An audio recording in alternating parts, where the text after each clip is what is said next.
Good morning, friends. I'm Pastor Ben Hayes from First Baptist Church, Dadeville, Alabama, bringing you our thought for the day on this Monday morning. And I hope that you have already started your day well as you have chosen to serve the Lord and do what He's called you to do, to be His witness, to be His salt and light, to be His hands and feet in this world. And as we begin our day today, could I ask you to do me a favor?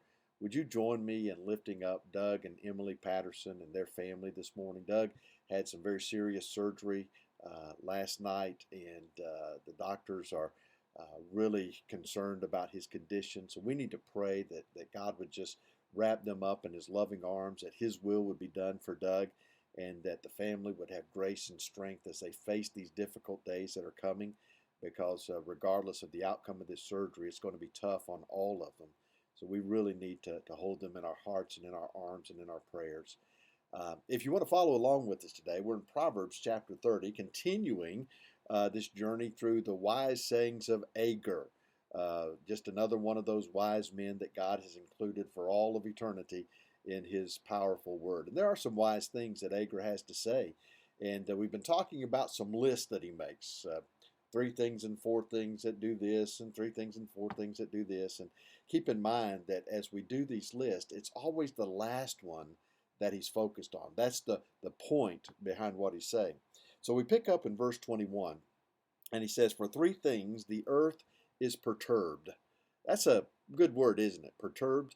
We don't use it a whole lot, but it's kind of got this idea of irritated, angry, riled up. It's bothersome. It's just one of those great words that express inner emotions that are usually, well, I guess always negative. But for three things the earth is perturbed. Yes, for four it cannot bear up. These things are overwhelming, hard to deal with, hard to keep in check. Listen what he says. A servant when he reigns, a fool when he is filled with food, a hateful woman when she is married, and a maidservant who succeeds her mistress. Now think about this.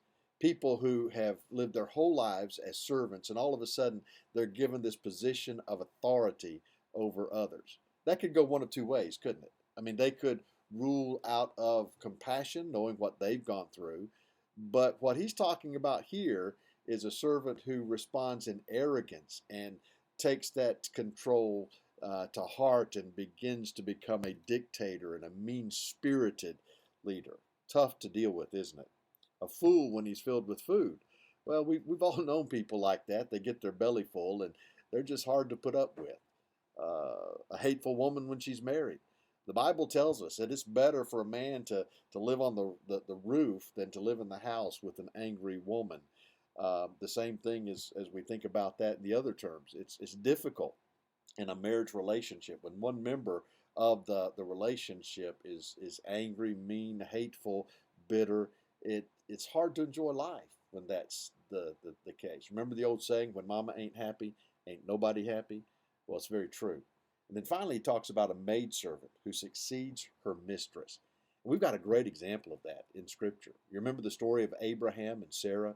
God had promised Abraham that his descendants would be like the sands on the seashore, like the stars in the sky, and yet in their old age, the two of them had no children. So Sarah decided to help God out.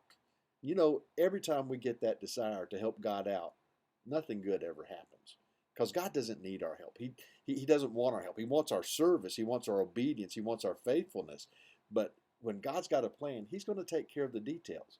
Well, Sarah decided that what she needed to do was to take her maidservant, Hagar, give to Abraham. That way he could have a child through Hagar, and because of the Jewish rules, that child would literally become Sarah's child. And she thought that would be the answer. But you remember what happened? When Hagar had this child and Abraham loved Ishmael, Hagar became arrogant and brazen and made fun of Sarah. And Sarah hated her, hated the boy, and caused them to be sent away and into the wilderness. And because of that, we have the birth of another nation, the Arabic nation under the rule of, or under the ancestry of Ishmael. And what a turbulent turmoil that has been throughout history. But we understand his point here. There are things that should never happen, But all of these happen because we allow them to happen. And it's hard for us to deal with. Here's the thing.